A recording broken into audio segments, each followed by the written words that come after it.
Now, hi everyone. This is our first live episode, which means that I need to find where is the chat window that's meant to open when I open this thing, which I don't know what it is. I had that problem with my live streams. I do design game live streams, and I literally had to have the Google, the YouTube video link open on a window so I could see the chat, because sometimes the chat doesn't pop up. I'm actually thinking of going back to Restream, because Restream at least did that pretty effectively.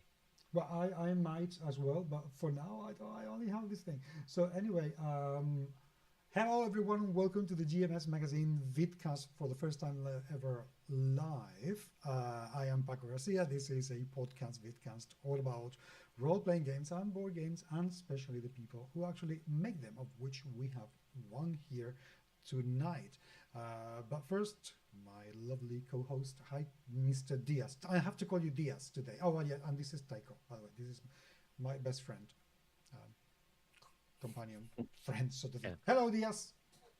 Hello, hi, I'm Chris Diaz from Deus Ex Machina, writer, writer, and also a writer.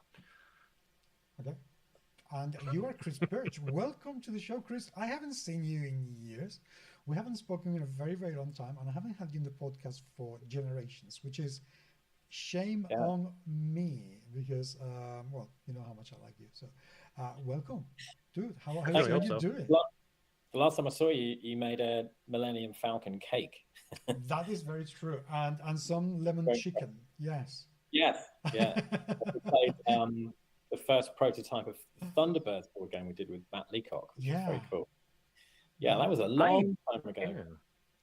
You dropped that before we went live. I was like, oh, crap, you made that game? I thought that was awesome. Yeah. It was great fun. I mean, I watched Thunderbirds since I was a kid, so it was like a dream come true to work on this. Well, and kind of what I've done all the way through Modiphius is, what's the biggest thing I've wanted to, I've loved since I was a kid? Go and get it and then work and do something cool. So like Star Trek and Fallout. Total love for that, man. Total love. Well, one question. Weren't you going to do a Captain Scarlet game as well at some point? We were, and I mean, the long and short story of it is the license ran out because we just, there was so much going on, and then COVID and all sorts of stuff. So it's a very long and boring story, but yeah, effectively the license ran out. And by the time, I mean, that, you know, we were looking at doing it, and then we had lots of projects coming in. So you can only do so much. You can't do every cool idea, unfortunately. Otherwise, we'd be doing a lot more. So I've got better in my slightly older age at figuring out, okay, it's a great idea, but this idea I really want to do too, and I have to choose. That is quite fair enough. But I mean, it's not as if you've been, you know, idle, because I mean, modiphius gone from strength to strength to strength over the last few years. I mean, you're probably one of the most successful companies out there that have made incredibly well.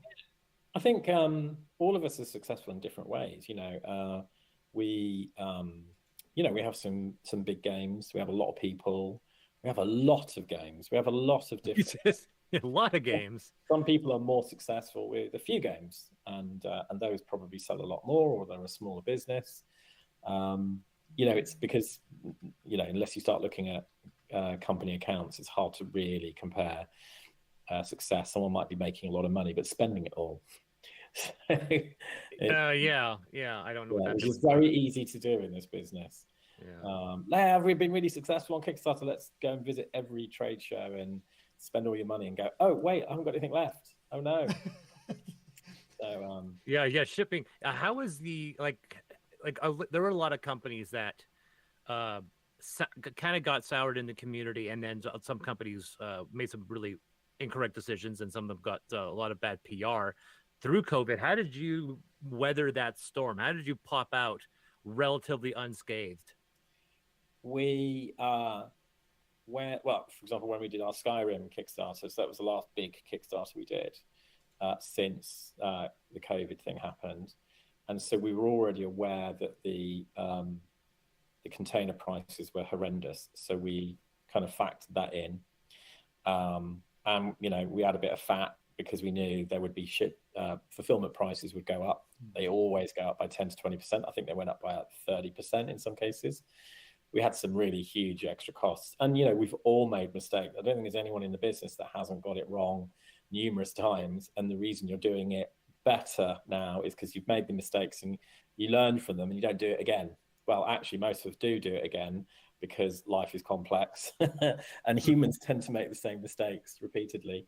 But you do learn, and then you gradually kind of plan better for it. Skyrim, we had pretty much was done, except some graphic design for the game found. Same thing with Homeworld. We've learned our lesson of doing big complex Kickstarters that then take a couple of years or more to deliver, and so now we aim to have everything ready. So it's probably just some final editing and errata before you go to production, and unlock a few more cool things that we know will cost X, and if we don't unlock them, we won't pay for them. So the big problem I think we get with Kickstarter is everyone gets so excited, and then by the time they actually deliver 2.5 years later, there's 10 more games that they're really excited about as well, and you're just like, it's a really good game, but all of these other games are really good too, and we're living in a golden age of gaming. Yeah, and the thing is, I don't know if this has happened to any of you, but at some point you receive a parcel and think, what the hell is this? And then you open and think, oh yeah, I remember now, I backed this in Kickstarter. Well, for me, it's getting the tracking notice. Like, your tracking notice. Like, wait, it's like, what? Tracking notice for what? It's like something's showing up, and then you're like, "What's showing up?" There's only one exception, and that was Pandorum, the board game Pandorum, which is in no way related to the movie Pandorum. I got the tracking notice an hour after it arrived. I didn't, so I just sometimes okay, boom. And I think that is the we delivered Skyrim in about a year. We'd hoped to do it in about 8 months. And then there was still logistics delays, even as much as you plan for it. And then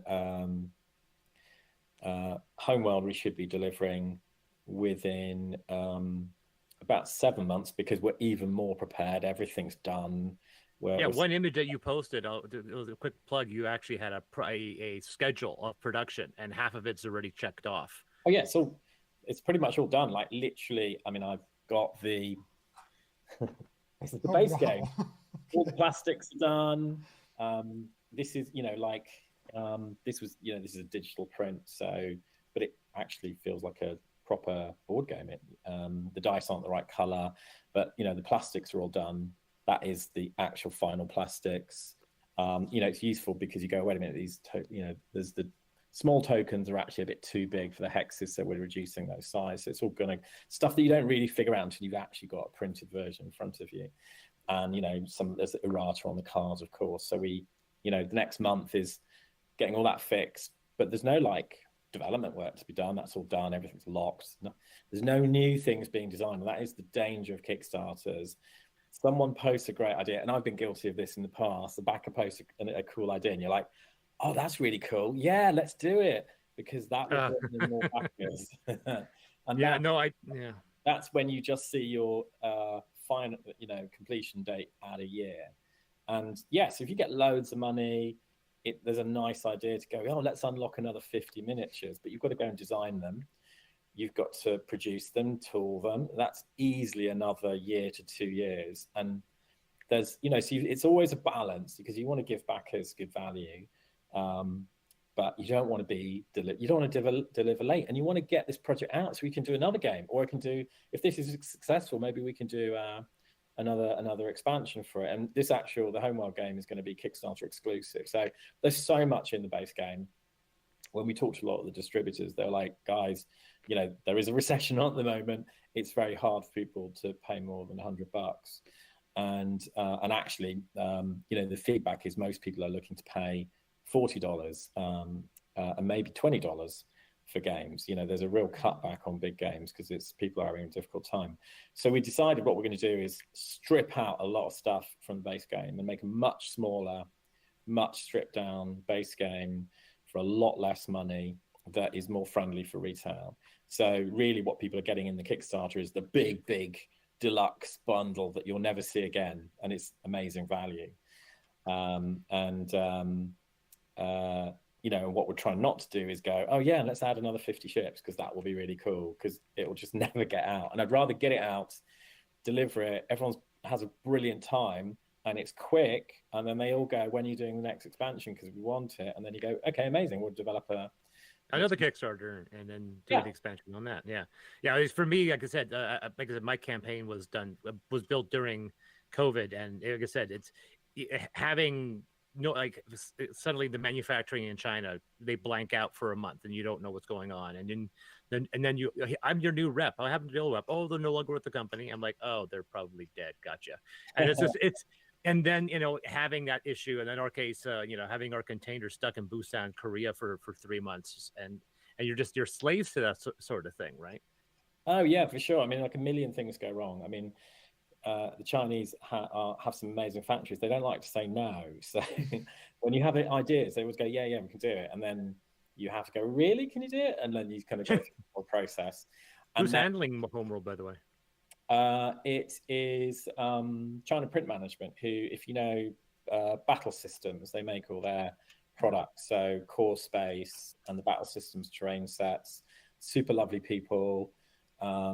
We produced our Agatha Christie Death on the Cards card game with them before, and they've been fantastic to work with. And it's always a balance between picking the right factory. Can they do the plastics? Can they do the cards? Can they give us a good price? But you don't want the cheapest price, because there's usually a reason it's cheap. Yeah. And you want the factory needs to make money, otherwise they might bump you for another project that pays them more money. So there's always, you've got to be a bit careful that you pick quality and cost. Too expensive, like, just for people at home, every extra dollar that the game costs adds about $5 to $6 to the retail price. So you can imagine, and let's say, like, I don't know, bunch of miniatures, a pack of cards, another little deck of cards, that probably adds 50 cents to $1. Another 5 to 10 miniatures easily adds another $1 to several dollars, depending on the size. Before you know it, a game that you want to sell for $60 in retail, you can't sell it for less than 100. So you've got to be ever so careful that you don't just bulk out. One of the big problems a lot of Kickstarters make is they put everything in the base game rather than going, let's put it in the expansion, because you keep the base game's price sensible. And our base game for Homeworld is just a love story to Homeworld. And I wanted massive fleets. And the whole pitch with this, I sat opposite Randy Pitchford, who runs Gearbox at the Game Developers Conference in San Francisco about 5 or 6 years ago. And I said, and this was over breakfast, I said, Randy, think about this. Imagine a really fast playing game with hundreds of ships, and it just feels like Homeworld, and it's a big fleet battle, and that it's just this really simple pitch. Big fleet battles, plays fast, feels like Homeworld. Doesn't replicate Homeworld, because we've got a really amazing video game to do. People ask, why are you doing 3D movement? Because every 3D movement spaceship game I've seen is really boring. Well, also Homeworld, as someone just let's talk about theme for a second. Let's talk about the elephant in the room. Oh yeah, right. Like, so yeah, this is the limited. This is how big it is. Yeah, back when Blackbird Interactive was making their hardware game before it became Deserts of Karak, then Randy Pitchford approached them and they started working together. And one of the things they wanted to do was re-release the original Homeworld. And for some people, you could have, and I was like literally like click by almost immediately. You got to have this thing. Yeah. So and then you got this box along with it. And if you ever opened it, so people who have an idea, you get this cool little keychain. You get the reprinting of the manual, and then 80% of this thing is just the container for that thing. Except in here, and this is me showing my bona fides. This, the blueprint. in case you're wondering, is the original manual from the original Homeworld, and you can tell it because you can see it's Sierra. produced by Sierra, Yeah. and they're advertising the other game. So this is the original manual from Homeworld. Back oh god, do I want to say the 90s? Do I want to feel that old? It is the 90s. 1999. Yep, 1999. So it's almost 25 years old. So I think I've proven my bona fides to the IP at this point. Yeah, it's very good. so that's the thing, is that there were other real-time space games that came out around the same time. There's actually been about a bunch, because Homeworld was a very popular one, so it spawned a lot of imitators, some of them which people have said handled the combat aesthetic in some ways better. And we've seen Master of Orion and a few other games that came out with that similar thing.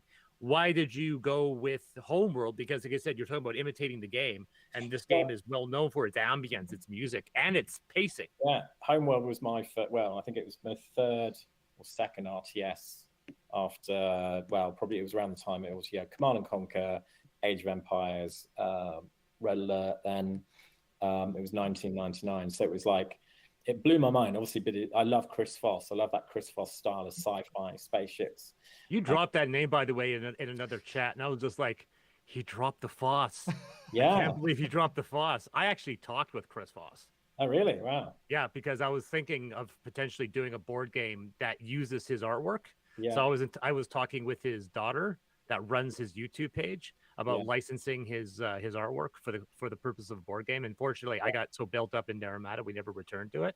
But you dropped Voss. I was just like, oh, but I grew up on a big diet of classic sci-fi fantasy books, many of which had from the 70s and 80s, which had Chris Voss style artwork. The Arthur C. Clarke books, Doc Smith, Isaac Asimov, all sorts of things. So. It was that, it was the music, it was like a whole package. It was just a beautiful game. Now, playing a video game, it does all the complex 3D mechanics for you. If you try and put that into a board game, it's just really boring. And I always like saying, tell me something that can't be done and I'll try and do it simply.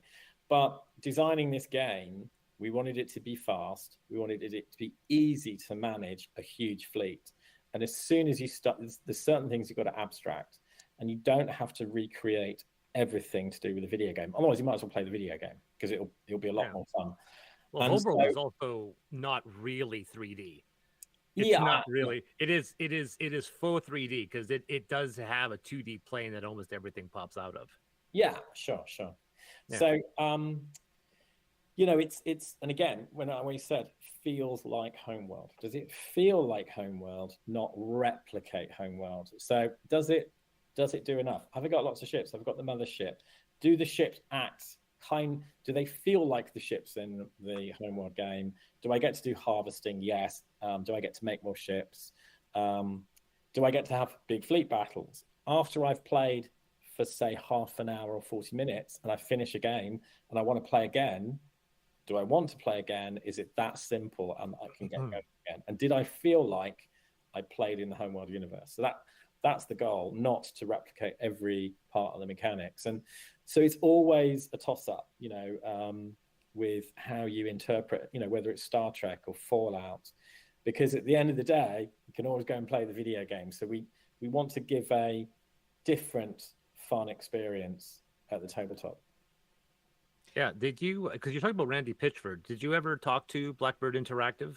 Yeah, we talked to the guys. This is early on, actually. The concept artist did the cover for the RPG for us. There you go. And so, we've had a lot of involvement. They've been ever so supportive. I went there, played Dungeons and Dragons with.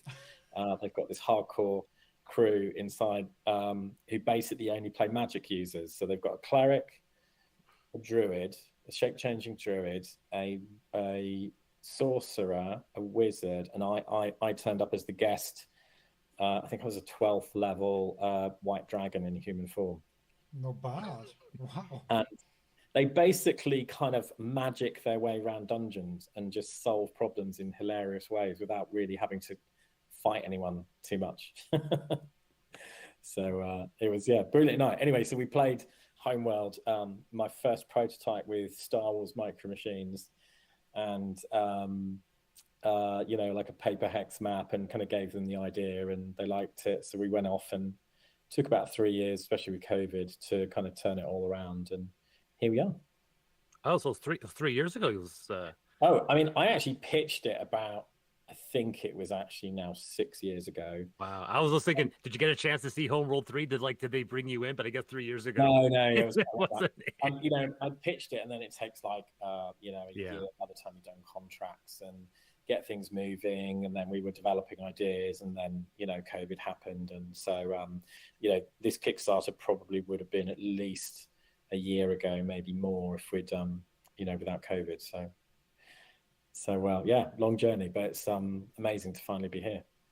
So what was your choice to go with the route that you did, like going with this kind of one-on-one, like, because right now you're looking at the previews, and so far the previews up until the launch seem to be more skewed to showing the one-on-one combat. So personally, at this moment, because I'm still reading your campaign, I haven't read much on how the solo or if there's a co-op version, how that works. The solo is pretty aggressive. It's actually based on a game called Airfix Battles. So Airfix Battles was a game that I pitched on the spur of the moment at the Toy Fair, and I was walking past the Hornby stand. And for Americans who don't know what Hornby is, they're a company that makes model railways in the UK, but they also own another company called Airfix, and Airfix is a bit like Revell. So you would have Airfix plastic soldier kits as a kid, like those boxes of PVC plastic soldiers on a sprue, and you play your battles with them as a kid, and with your model tanks and everything. And I used to do that with my neighbor Johnny, and I still remember, not actually when, but I remember the moment we went, wait a minute, rather than making machine gun sounds, let's roll a dice, and that's how many soldiers you can knock over, and then a tank can roll 3 dice, and blah blah blah. And we wrote these rules. And so I walked over to the Hornby stand, and I said, I bet you lose lots of Airfix fans, like in their teens. They probably go to Games Workshop, or they go off and do something else. What if there was a game that would keep kids playing Airfix with Airfix figures, or give parents an excuse to get those plastic figures out of the attic and play games with their kids? And they were like, okay, that sounds like a cool idea. And I was like, well, let's make this game called Airfix Battles. And I already had like a basic rule system. And so, long story short, we created that game. It was really fun. It's very much an introductory war game. It comes with counters and maps and super simple rules that lets you play big fun battles, big fun, quick World War II battles. And the whole idea is you get your plastic soldiers out because it's really cheap. A lot of people play them with other miniatures.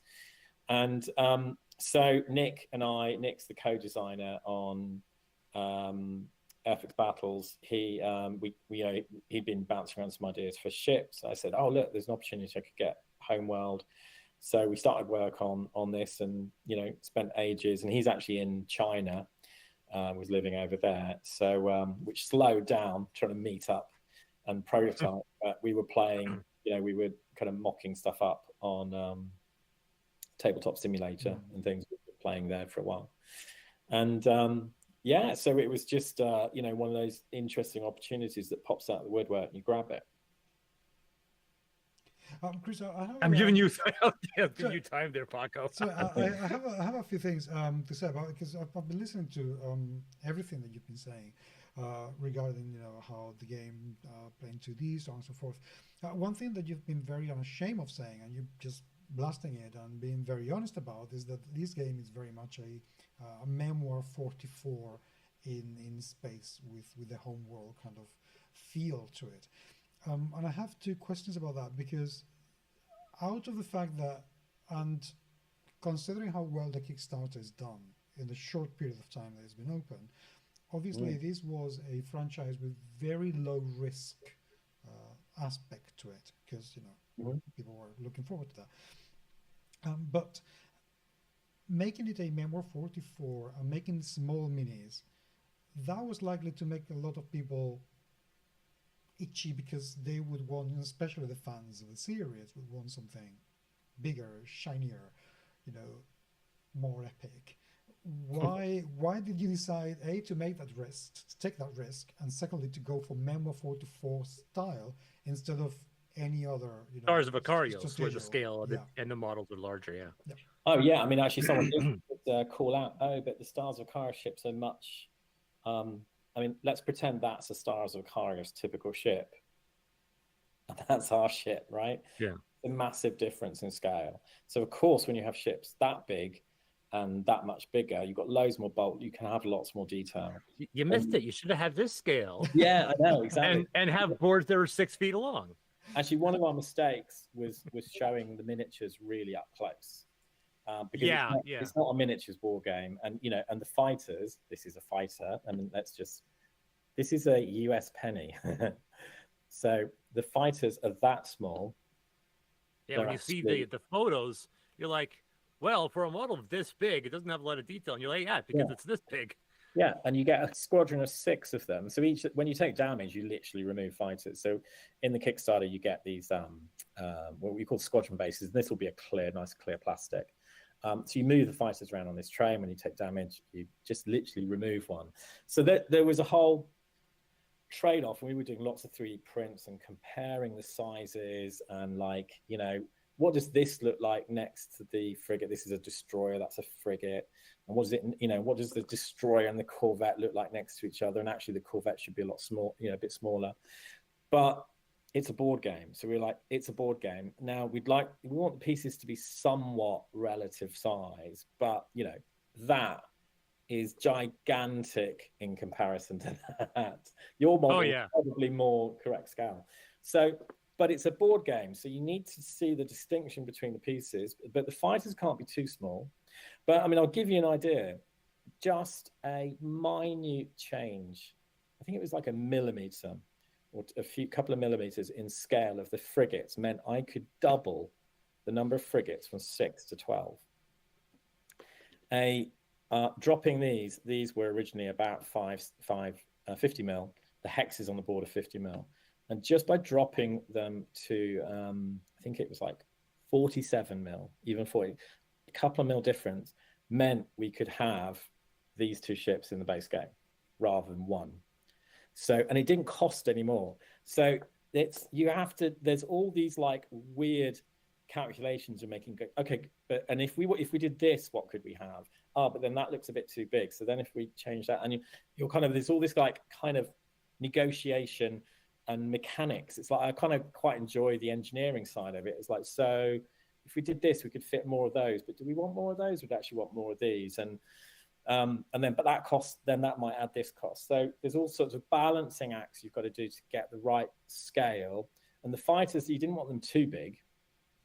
And actually the fighter is actually only 5 mil wide. So the reason we've put it on a little base is so it's easy to pick up. And then people are like, oh, but it looks like it's melted in. It's like, if you look, we did these renders that were on the website, and literally I'm going cross-eyed trying to see the fighter at the scale we showed it. So it was just a silly mistake showing them that. So if we'd showed 6 on a base at the kind of size you'd probably see looking at them, picking them up, probably would have been fine.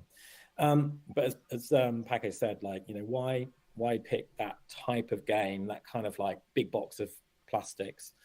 I've likened it to, imagine picking up a box of Twilight Imperium and grabbing all the ships out of that. You're talking board game pieces. This is not Star Wars Armada. This is not X-Wing, because guess what? You can only play with a few ships then.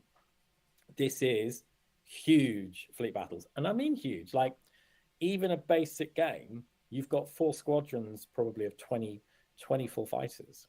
Did you consider at some point, and I'm going to be very cynical here, okay? Right. But did you consider at some point to start the Kickstarter as this is going to be just tokens and cardboard stands, for instance, because you could have easily done that, and let's have the minis as an unlockable, a kind of stretch goal. So if we get to 300,000, we'll make the whole thing into minis when you have it planned all the time. Before you answer that, I'll add on to his question. And the opposite, he's going, what, was there discussion to go simple? And then I go, was there a discussion to go the opposite way and go full Warhammer War Machine? So you have those massive fleet battles, but you have 4 foot, Yeah. 6 foot boards. So the good thing with a board game is it's a box. A retailer can buy a box. A person can buy a box. They don't need to buy it. As soon as it's a war game, you need like 2 releases a month, and it's extensive development, and it's a huge amount of work for business. No war game can release 4 sets and call it done because the war game's dead. What do you mean? That's the war game. It's finished. No. You've got to have regular releases for a war game. It's mental, right? Whereas a board game, it's the next board game, an expansion. Brilliant. It's an amazing game. I love it. I play it all the time. As soon as you say it's a war game, people expect regular releases. And yes, we probably could have gone that route. We've already got 2 big war games, though. I mean, we've got others coming. And we wanted to make a board game because the whole pitch was really fast, big fleet battles that feels like Homeworld. And when you start with that pitch, you've got to be ruthless to keep to it. As soon as it becomes complex fleet battles, now you're talking about really slow, complex, small ship battles that feels like Homeworld. And that's a different product. And, this is a big success. We get on well with Gearbox. We've got the ship models. We can easily go back and do more detailed ones. Maybe we would consider something different. But, you've got this is the danger of a lot of publishers and projects. They get carried away and they get carried away with a few backers who might be louder than others. It might, the people who are like really happy with what you're doing are usually pretty quiet. It's people who are like, I want my, I want big minis. I want Kingdom Death Monster. Giant model fleets. That's not what this game is. And I would love to do that too. Maybe that will happen one day, but it's really important that you stick to the vision so that I want people to have a game by August. I want these boxes in people's hands. That's our current plan.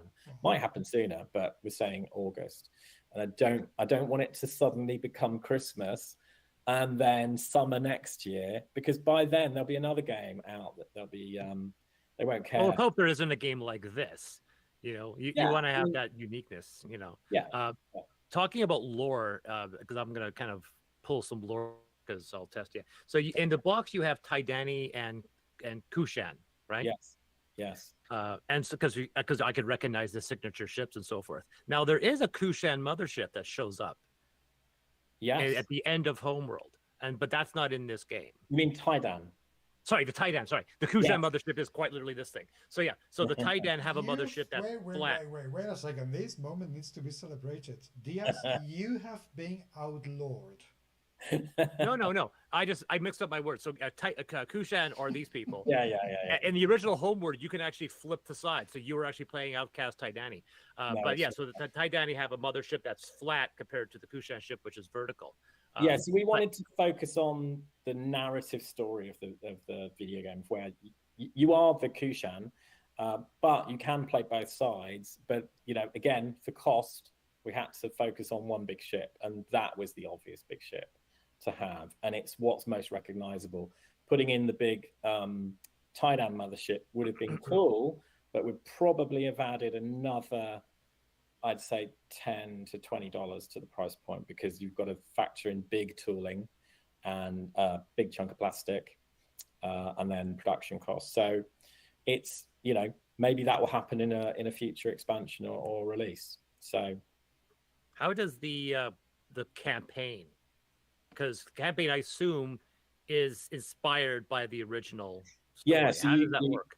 You start with the you're trying to stop the Taidan scouts getting close to the planet, which then triggers the attack.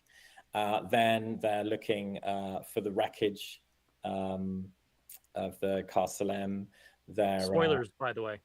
Yeah. So that we follow for a 25-year-old game. Yeah, we pick some of the cool missions and turn them into board game scenarios where now you get to play both sides. Again, the details are abstracted a bit because it's a board game. It needs to be balanced and fun for both sides, so the sides are balanced. So both sides has a chance to win. But then you move on to the next scenario, and then so there's like 10 scenarios in the base game, but then we teach you how to create your own scenarios, which is super simple. because everything's points based. You know, each ship has a cost in stars. Your leaders have a cost in stars. You need leaders to command the big ships. The big ships let you bring small strike craft like fighters and corvettes into the battle, into the spaceship area, and it's very easy to build your fleet and create your own scenarios. And we're hoping that the community, once we hopefully we're going to unlock lots of templates and community support content, so that they can start creating their own missions and rules and whatever they want. Has there been talk about because obviously you're talking about returning to this in the future, perhaps with this expansion. Was there talk internally about throwing in the Kadeshi, which have 3 or 4 missions? Like there's a whole center section of the original game where you're not fighting the Titani, you're fighting the Kadeshi, which have very, very unique, wonderful. I think one of my favorite designs are the Kadeshi ships. So again, it's focus. So we wanted to give a great experience of battles between the Kushan and the Taidan. And yes, there's Kadeshi, there's Tyrannic Raiders, there's all sorts of other cool stuff we could do. That's another project. And there's a few people going, oh, you're going to unlock that? It's like, it would be fun, wouldn't it? Well, then you won't get your game for another year. And also, the expansion has tons in it. It's got stealth fighters, it's got planetary facilities. Suddenly you can have planets, you can have ion batteries on the planets, you can have nebula.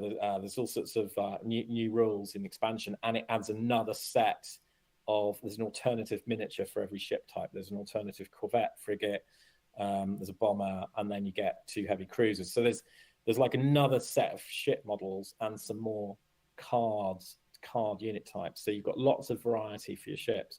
So it piles on another load of content. So there's probably, if we did this properly, you could probably spread out the content in these 2 boxes into like 4 standard board game boxes. So it's going to be a pile of stuff. Are there expectations? So you have the core book, and are there 2 expansions with the Kickstarter, or 3? So there's the main base game. There's what we call the campaign expansion, and then there's 2 fleet boxes. The fleet boxes give you all the plastics from the base game and the expansion, plus another set of the core box cards, so that it will support a lot more players. The expansion actually gives you another double-sided board, so you can have much bigger games, and they all fit together. And then there's like a Kickstarter scout box, we called it, which is getting all the the kind of fighter trays and some other fun stuff. We've unlocked some clear translucent fighters for the stealth fighters, which is kind of fun. So there's all sorts of fun little extras that we're going to be adding into that box. How, if at all, does this board game mixes with a role-playing game in terms of mechanics for combat? Because I can imagine the RPG will have some, space combat mechanics. Does it? The RPG has a very abstract method of managing fleet combat, but it was never intended to be the fleet combat game. The point of the RPG, and again, I pitched the same game over breakfast with Brandy Pitchford. I said, I want to tell the stories that the video game didn't tell. So in the video game, we saw all the big fleet battles. But meanwhile, there was all sorts of stuff going on. There was like corvettes going off to planets to find supplies, and raiding missions, and secret intelligence raids, and all kinds of stuff to give them the information and the artifacts and the fuel and supplies they needed to get across the galaxy. And let's tell the story of those people, the people on the ships. And they loved that because it was just a different view. And the idea of the RPG is not to recreate the fleet battles. So obviously we're thinking about, wonder if you could use the 2 together and watch this space. I won't say anymore. So it's one of those situations where it seems like a foregone conclusion, especially if you have a proprietary system where you could go, now we're going to go to a space battle, and you switch from the RPG to the tabletop game. Well, and look, the reality is, we could be playing the RPG now, and you've got your Corvette, you're rocking around, your salvage Corvette that's half broken, and then I give you an escort squadron, a couple of squadrons of fighters, and we literally set that up on the board and go, you've got to get to that planet over there, and there's these Tidan ships gunning for you. Go for it. And literally, it'd be very easy to set up a scenario like that. And so it's if you've got both, it's super easy, because again, quick fleet battles feels like Homeworld. It would be ever so easy to set up a very quick game as your ship combat segment, because as we know, lots of ship combat in many role-playing games takes forever. So this would be a great fun way to visually to show it. How does the game differentiate itself from actually Memoir 44? Because I can't imagine that you've made just a clone of Memoir 44. Yeah, I mean, I should backstep. So, for example, Airfix battles. Let me think about the obvious differences. So, in Airfix battles, you have a command card deck. Let me actually grab these now. You have a command card deck, and you have unit cards. So your unit cards are, for example, we've got your heavy corvette, and it's got different abilities, and that I only need one of those for all my heavy corvette squadrons, because you put a counter on for each squadron and a matching counter with the plastics on the table. So I can have 4 heavy corvette squadrons if I want. So we then have command cards. So the actual inspiration for this was, there's a war game called PK. And PK, I mean, it's very basic. If you imagine a World War II or a Napoleonic game, and you can play a card which says move 2 infantry twice, but you can't shoot them, or move 1 infantry 3 times and shoot it, or move 2 artillery twice and shoot them. And the whole concept with that is, I think I know where your war game figures are on the board, or your pieces are on the board, but maybe they're not there, because actually that artillery might be two moves closer, or that infantry might suddenly move out, and that represents the kind of fog of war. And it works so well. And Memoir is a bit different in that everything's in sectors, your center, left and right, and you need to play cards that trigger units in the sectors you need, and sometimes you don't have that, and that's the kind of difficulty of command and control. And I love Memoir 44, and that's a good example of, it's a very abstract World War II game, but it feels like you had a World War II battle. It feels like you landed some tanks at Normandy and drove up the beaches and blew up some German tanks, and it's lots of little plastic models. And so in our game, it's one big playing field, and so the types of cards are a bit different. It's much more about special abilities. So every card that you can play is, you can always play, you can move, shoot, harvest, or reinforce. And harvest, we've got harvesting in the game, is very simple. If you've got a carrier or the mothership and there's an asteroid within 2 spaces, you turn the asteroid over, and they're all different amounts. You don't know what they are because they're random. And you might have 2 stars or 3 stars, and you can harvest those asteroids to then buy more ships. You can reinforce, which means ships you've made with stars can then emerge from the carrier or mothership. But then all the cards have unusual, cool actions on them. So, for example, I'm going to target your weapons, and if I'm successful, I disable the weapons on your ship. This is stay in formation. One ship moves and attacks. The other ship can make what's called a lightning move. So fighters can make lightning moves. They can move again. Or head full. So I move twice, but in a straight line. And then we have interrupt cards. So interrupts is a different concept.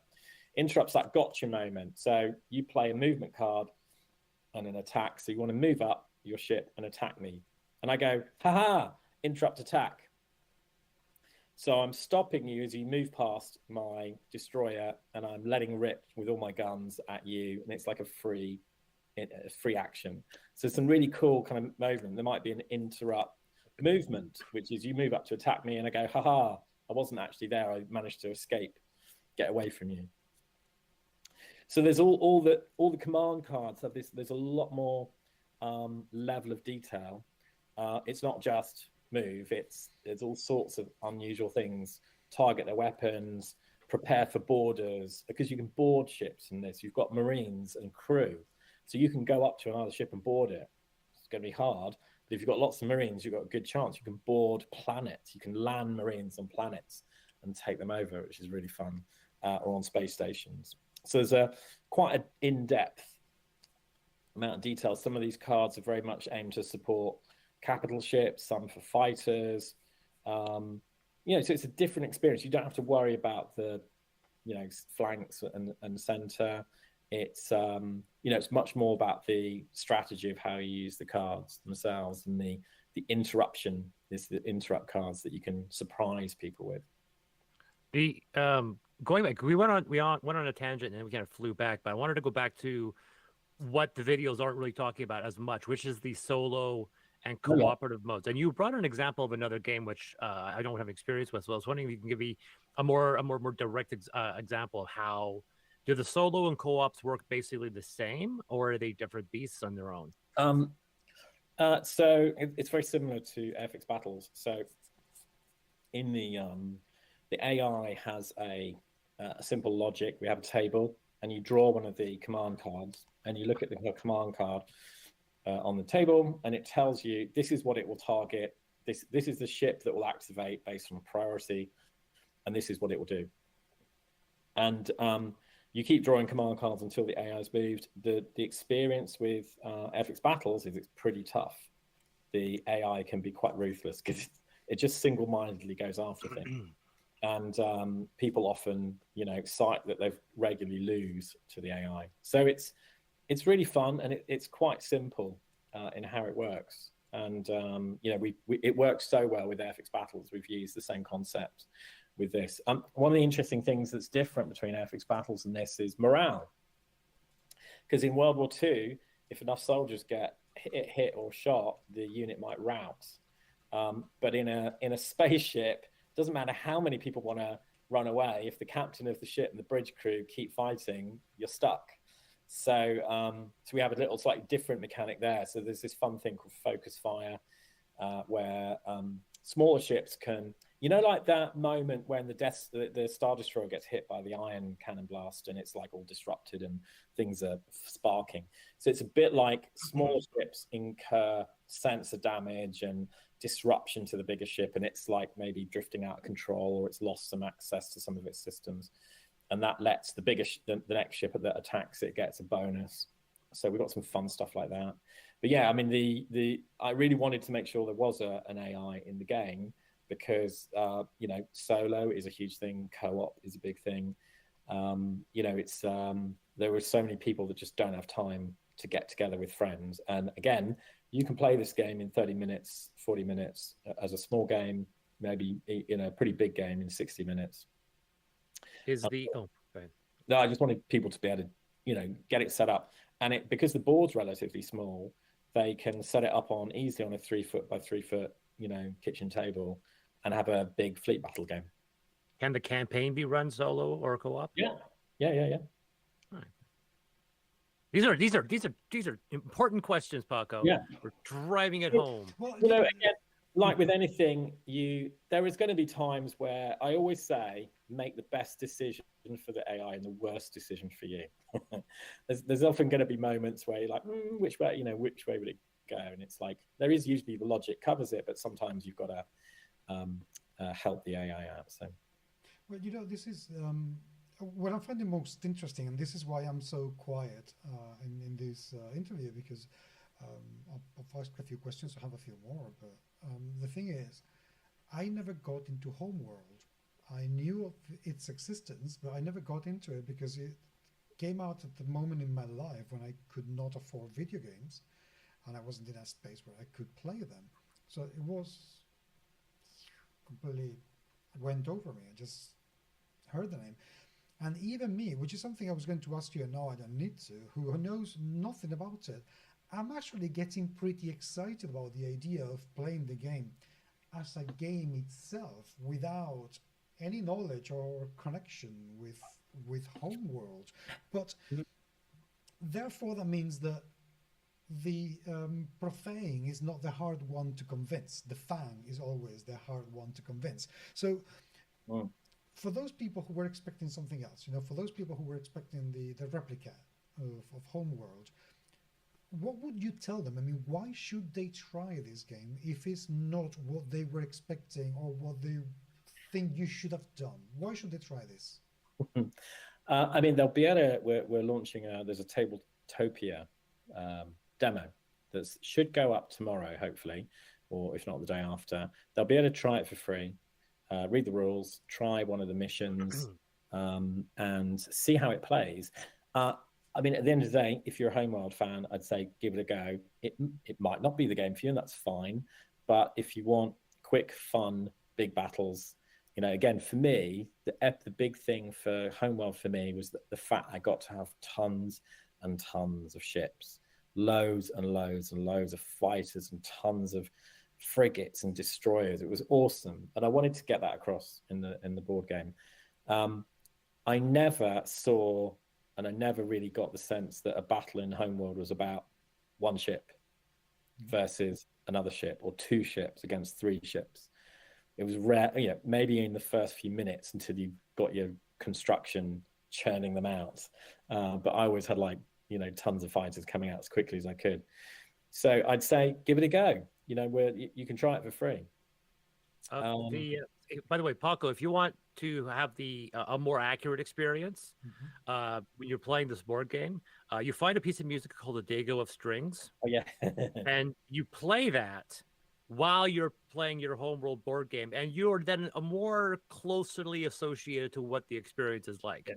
I think that one piece of music got back into the lexicon because of Homeworld. Yeah, but I mean, I'd say it is important though, because we were talking about this today, is that it's just a great fleet combat game, because there aren't really any games out there. There's lots of games that do in-depth ship combat. X-Wing's brilliant fun. I mean, I love Star Wars. I mean, it's one of my favorites. Armada, putting those Star Destroyers down on the table is great fun.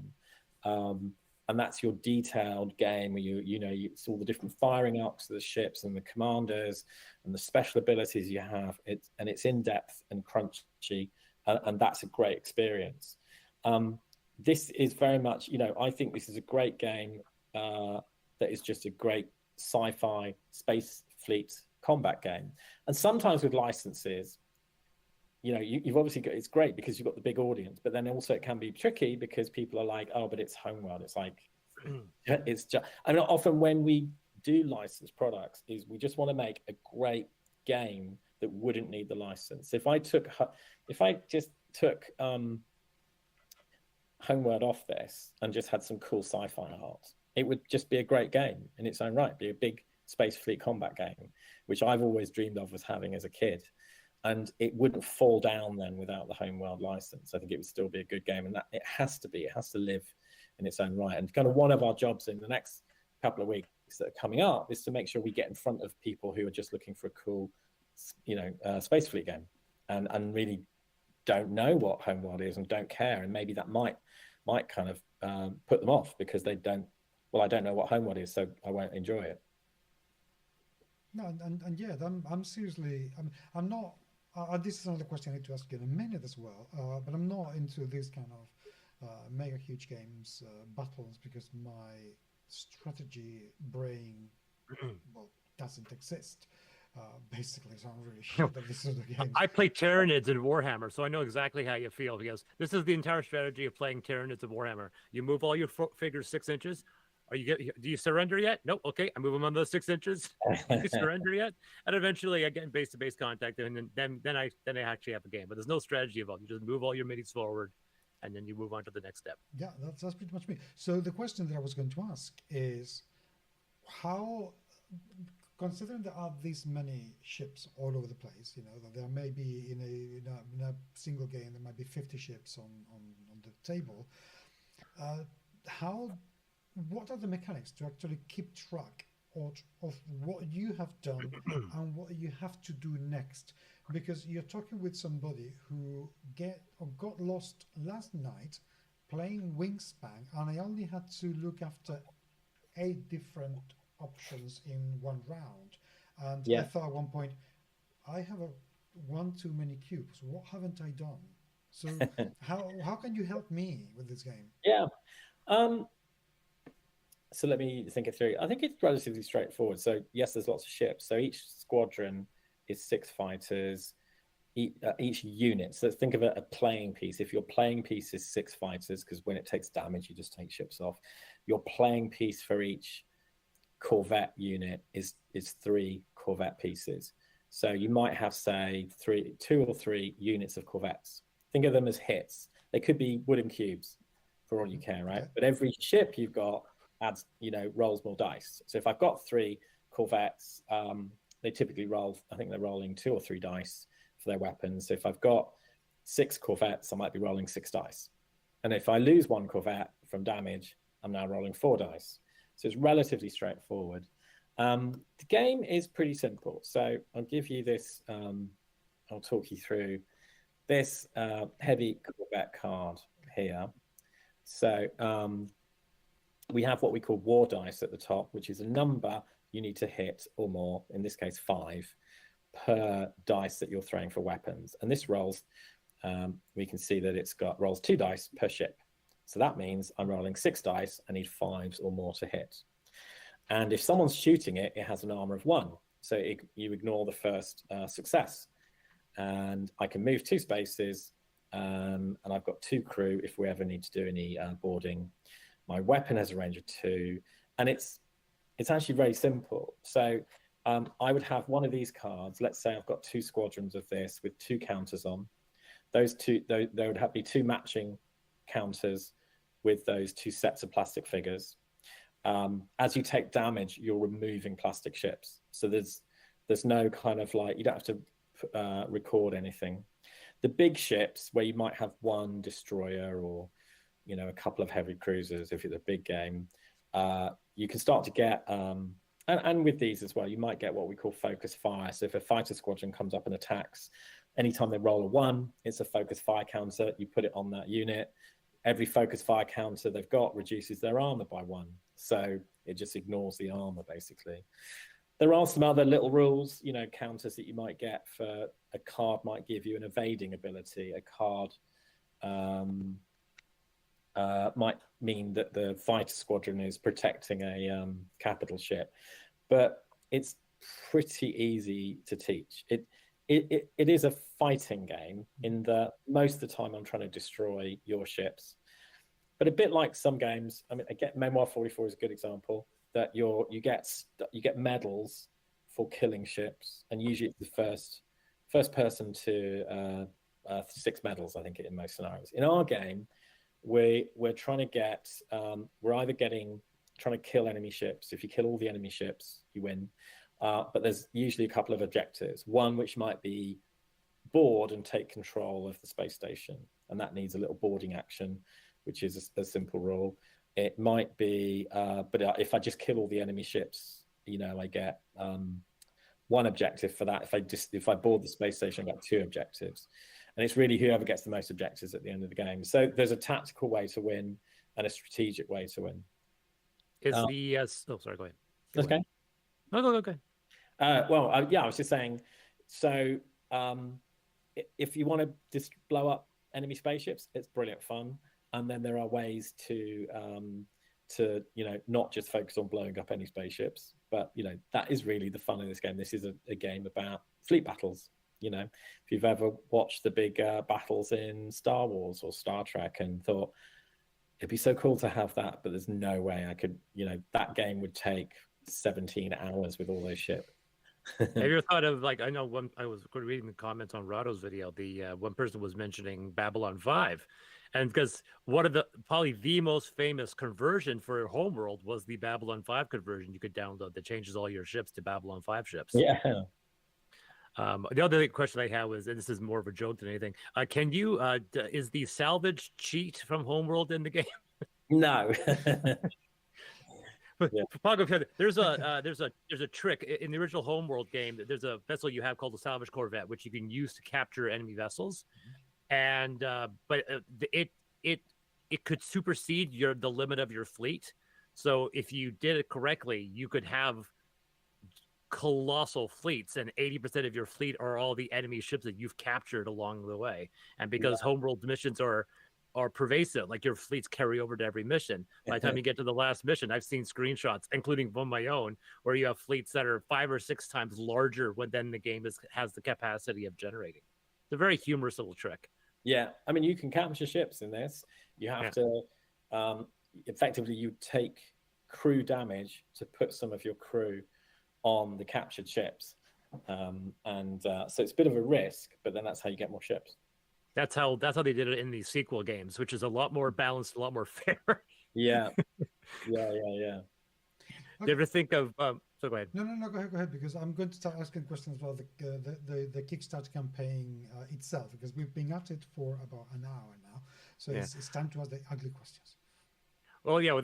Well, the other thing was that, like, obviously, we talked about doing other ones like Kadeshi and so forth.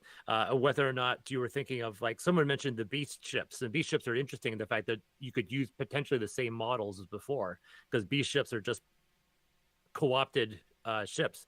So it's one of those situations that, well, I guess they could do a beast expansion, which is from Cataclysm, where you're using the same models and all you're doing is creating a new deck of cards for the enemy.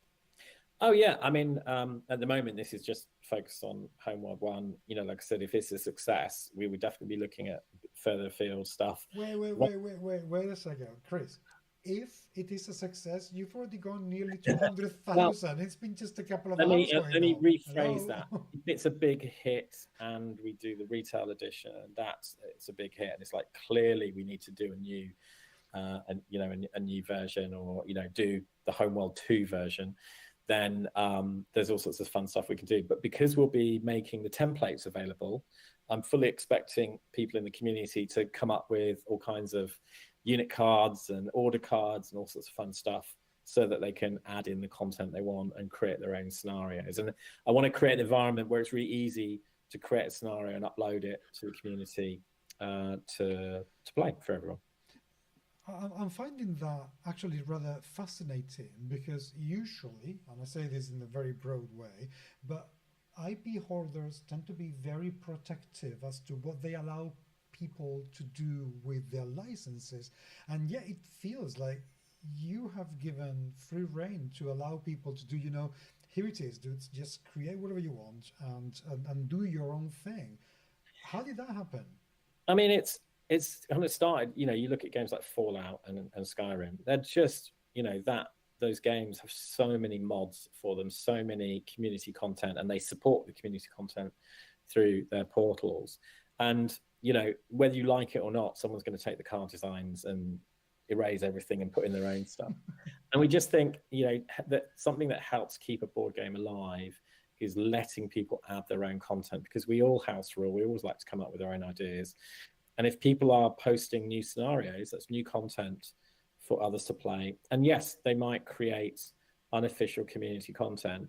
There's always going to be a market for the official version when it comes out, the official models, the official cards, because we might do it a bit differently. And the official... It's almost like you're supporting a third-party market, which I don't know if perhaps you sell it, of course. They can't sell third-party stuff. Yeah, I know. Just recent events. But we have, we launched our world builders for our 2D20 role-playing system recently on Drive-Thru RPG, because I want to create the next wave of competitors to Modiphius in all the young creators that are out there. Only just so that I get to trade cool stuff with them in 5 or 10 years when they're a huge success. And and that effectively is creating community content that they're going to get the lion's share of. And if they create their own world, they get to own it, and we can help them to get there. So I'm a big believer in community content.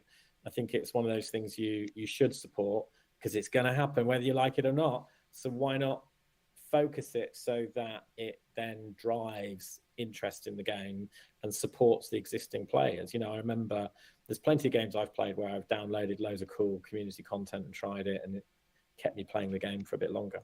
And also, if you are supplying with the material that people need to create that content, you're also ensuring a minimum of quality of that content. Yeah. So from that point of view, it looks a lot better if your third-party content looks good, rather than it looks like Yeah. rubbish that somebody's done in their bedroom. Yeah, for sure. So no, It's all good. I feel that's good. Okay, so let's talk a little bit about the game itself, because I've no idea. So I'm going to ask the full ignorance sort of questions. How many players is it going to play for if people buy the base game? Is it 2 or 4? You can play up to 4 people. Okay, if you buy And there's a solo mode, by the way, to answer your question. It goes 1 to 4. Yeah, so it's 1 to 4. 1 to 4. If you buy 2 games, would the rules support playing either 8 people or joining more fleets to play an even bigger game between 4 people? So if you wanted to do a bigger game, actually someone asked us earlier this evening, they said, can I do 6 players? I said, well, the Admiral Pledge gives you the base game and expansion and the 2 fleet boxes. So the fleet boxes come with another set of command cards and the base game unit cards and leader cards. So what that does is it gives more players, like if we both want an iron cannon frigate, now we can share, but it's a bit boring if you're sitting around the edge of the table. So if you've got more unit cards and there's more command cards, there's like more cards being shuffled through the deck. I mean, it all depends how many ships you have. Like we could have a small game where we each, all 3 of us play a co-op against the AI, for example. We each have like, a couple of squadrons of fighters each. We might have 1 capital ship and a couple of squadrons of corvettes or frigates. Or we could go all in and just have everything in the box, and that's going to be a longer game, and we'll need more cards because you need more leader cards to control it. So it's really down to how big a game do you want. Do you want a quick game that might last an hour, in which case you just have a handful of ships, and it's going to be over in 40 minutes to an hour, probably between 3 of you. Or if you want a 4-player game, it's again, if you had a small fleet combat with maybe 3 or 4 units aside, that's definitely going to be playable in an hour. Okay. How much does the game cost? Actually, what do I get? Pledge levels. What do I get for my money? So let's look at the Kickstarter. So basically, we've got 3 levels of rewards. The introductory one is basically it's the base game. Mm-hmm. It's called Fighter, and that's £75, and that gets you the base game, and it gets you what we call the stretch goals scout box, and the scout box includes these fighter trays in clear plastic and the clear stealth fighters and some other cool stuff that we're going to be adding in. So it's all those scout box unlocks. Then the next level up is the Commander Pledge, and that's £125. So that includes the base game, the expansion, and that scout box of stretch goals. So for 125 quid, you've got just over 200 ships. You've got 2 boards, double-sided boards, so lots of different map options, and so you can play quite a big game. And then the big one is £175, and that's the Admiral Pledge, and that gets you the base game, the expansion, the scout box of stretch goals, plus a whole set of Kushan fleet models, except for the mothership, because there's no point giving you a second mothership, and then a whole set extra of Tidan ships. So you're basically talking about 400 models in the Admiral Pledge, 400 ships. So you could have on your side 200 ships. Now, obviously, bear in mind, fighters are 6 to a squadron, frigates are 2 to a squadron, corvettes are 3. So it's not as many units as you might think, but that is a lot. I mean, I set up everything in the base game. Like I can create a whole base game fleet with all the ships. So there's like 3 big ships, 6 squadrons of frigates, 6 squadrons of corvettes, 4 squadrons of fighters. So if you double that to 12, 8, and sorry, no, it's 12 ships. So it's 6 and 4 and 4. So it's like A lot. Okay. It's too late for mental maths at this moment. Well, to be honest, I'm just amazed that you can even remember those things. I lost you when you said Actually, 400. it's 4 times that, because I was just working out the base game and expansion. So yeah, there's like, it's really crazy numbers, and that's when now with 2 boards and you've got loads of choices for ships, and if you really want to put everything on the table, you can, and have a really gigantic, massive battle. I'm just thinking right now. I'm visualizing that, and somebody standing up, knocking off the table, and displacing all the ships on the board, and people getting really angry about that. So this game needs to be played on a very sturdy table, Well, obviously. they're all quite low down because they're ships. The only thing that's tall is the mothership. There's only one of those. Yeah, but if they So, all move and displace a little bit, well, the hex is... that's like any board game, right? So imagine any game where all the counters shift, or Yeah, but not every game have 400 things to reposition and remember where they were. Come true, on, true, true. Play on a stable table.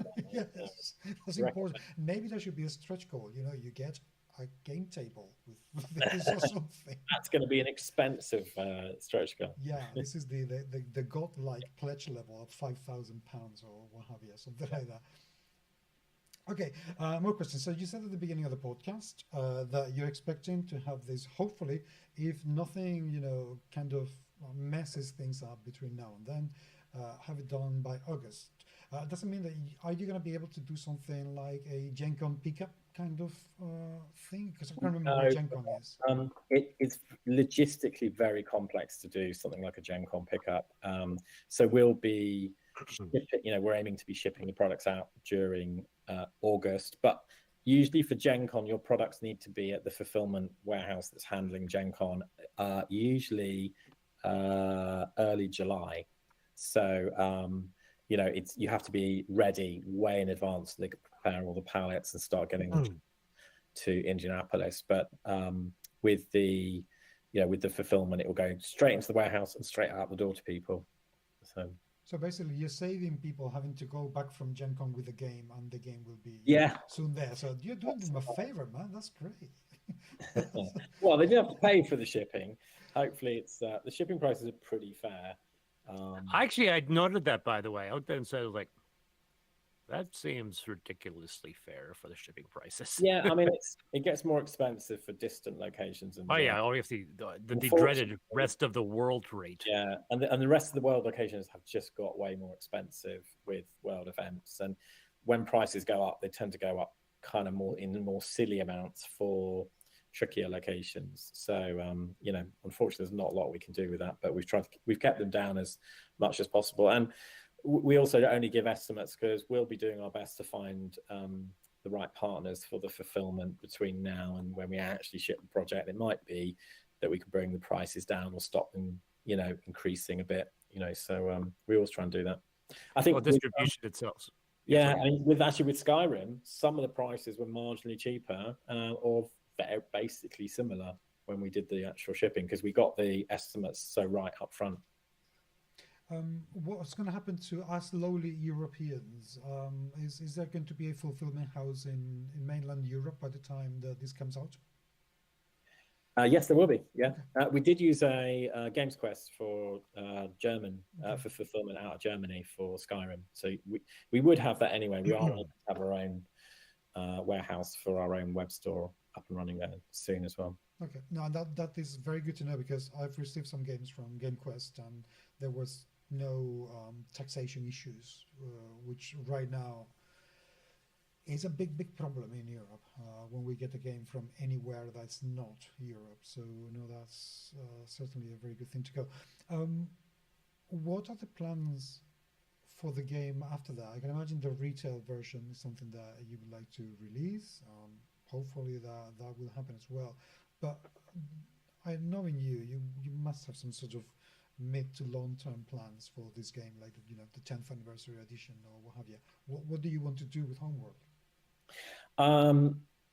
Well, obviously we're going to see where we get to with the Kickstarter. Then we're going to start planning, seeing what we can do with the retail edition. How much can we get what do we have to take out of the box to get a sensible priced retail edition? And and then present that to all the distributors, see if they'll bite. We've got a lot of interest from other countries for different languages. And I think, getting a much lower price will help get it into stores, but it's going to be, it's going to be essentially the same game, a lot less content. Well, I'm actually asking you seriously this time, but have you considered, I don't want to say downgrading, but changing the plastic minutes to cardboard sheets or tokens? Yeah, I mean, you could. Yeah, you absolutely could. I think given we've got the plastics now and that, we'll have done the tooling, once you've paid for the tooling, that is your kind of big hurdle. Yeah. So actually putting the plastics in, there is a cost to it, but creating all the artwork and creating all the new counters would also have a cost, and we would check it out. And we've got a game that's a bit of a dungeon crawl that uses cardboard stand-ups that's going through production and development at the moment, that is for the very reason that we wanted to keep the price down for people, and the design made sense, if you'll understand that. So we do consider stuff like that. It's like, what would be the best way, and does it feel like it's worth it when we get to the final price with cardboard stand-ups? Or, well, for X more, those could be plastic. So it's again, once you've paid for that tooling, it's often really easy to put them in. So but again, can we give the right experience of small, less but big battle, decent sized battles in a smaller box that would make you go, wow, this is great, I want to buy more of this, or an expansion or two. Okay. Fair enough, indeed. Well, I am kind of running out of questions, except for one, which I presume, if it's in August, it's going to go into distribution, and you're going to have to, you're going to be at Gen Con this year anyway, because it's a big thing. Are you going to bring me my review copy when you come to visit in Valencia after and before going to Essen? Because you owe me a visit. Come on, when are you going to come to visit Valencia, dude? Paco, you're not the fan. Remember, you never played this game before. If I get this game, this is the mini that's going to be moving across the battlefield. Listen, anyway, you can go to Gen Con and pick up your copy there. Leave me alone. I'm talking to my friend here. So, when are you coming to Valencia? Well, actually, some of our teams in Madrid. So we're due a trip over at some point. Well, why don't they come and play the game here? They are literally 2 hours, and now there are trains from Madrid to Valencia, and they cost like 20 euros. All right, there we go. No excuses. That's it. So I'm seeing you at the end of August, beginning of September. Yeah. Sorted. Oh, yes. I might be over before. Damn me and my Canadian heritage. We probably just won't come in the middle of the summer because it's crazy hot there. No. Holy yeah, cow. but I'm pale. I'm an English pale. No, and you're absolutely right. I was being incredibly sarcastic because last year was horrifically hot. It's in really very, very hot. So yeah, that's why I said end of August or September at the earliest. But yeah, I'll be waiting for you. Where in the UK are you from, by the way? Oh, I'm in London. Oh, you're in London. Yeah, been a few years since I've been there. Almost moved to Edinburgh not too long ago. Why do you say "oh, in London"? No, I didn't say London. You sounded. Like I love London. I loved it. It was very. Oddly enough, when I was there, when I stayed there, I didn't stay in London. I stayed in Watford, and that was yeah. So that every time we would do anything, it was like it's a 35-minute train ride to go into London from Watford. There's a huge shopping center in Watford, and that's it. I wouldn't know. We just hopped on the train and went into London. There's not really anything in Watford. It's a shopping center, not much else. Anyway, we should love you and leave you. Chris, thank you seriously very, very much. And the invitation to come to Valencia is genuine, as you know. So I hope I will see you at some point here. I am going to say that this campaign is going to reach well over 500,000 into the, I'm going to be very specific, $526,000 or higher. That's my figure. Yes. What's your figure? Is this Price is Right? Can I just do one and automatically win? What was your guess? $526,000 is going to do. Mine's 526,001. Oh, come on, piss off. Be serious. I will go.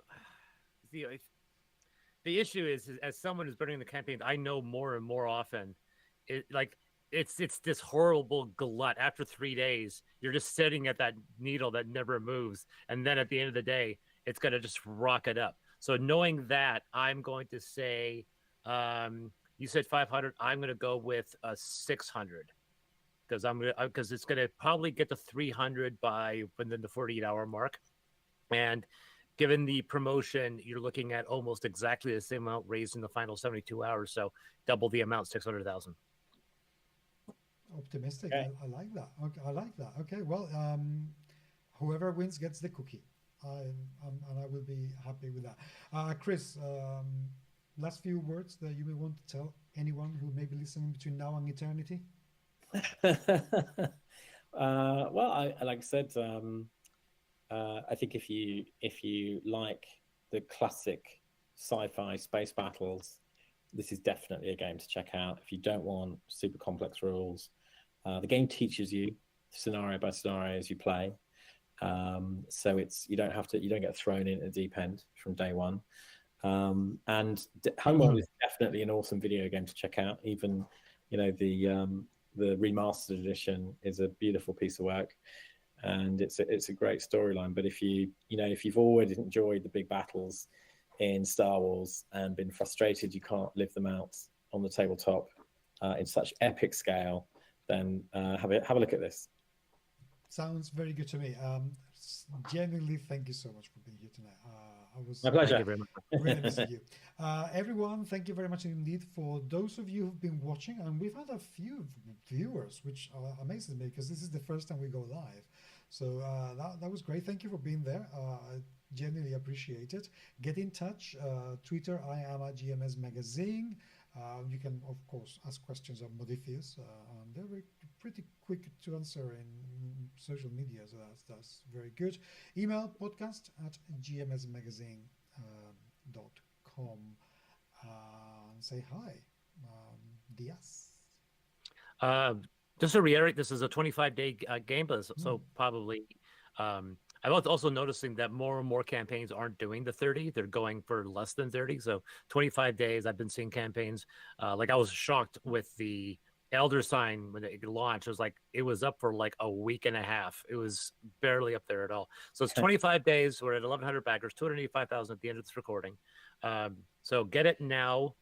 Unfortunately, the early birds were gone. I hate to see all 500 early birds snapped up before I even had a chance. I woke up at 8 in the morning. I was like, "Oh, it launched and gone." So I didn't have much of an opportunity. But that was for the Admiral Pledge, and so the regular Admiral Pledge and the Fighter are still, of course, available. And you can find me. To me, I'm Chris from DSX Mac, and you can find me at dsxmac.com, Twitter, Facebook, and so forth. Good. Ladies, gentlemen, and everybody else, see you soon.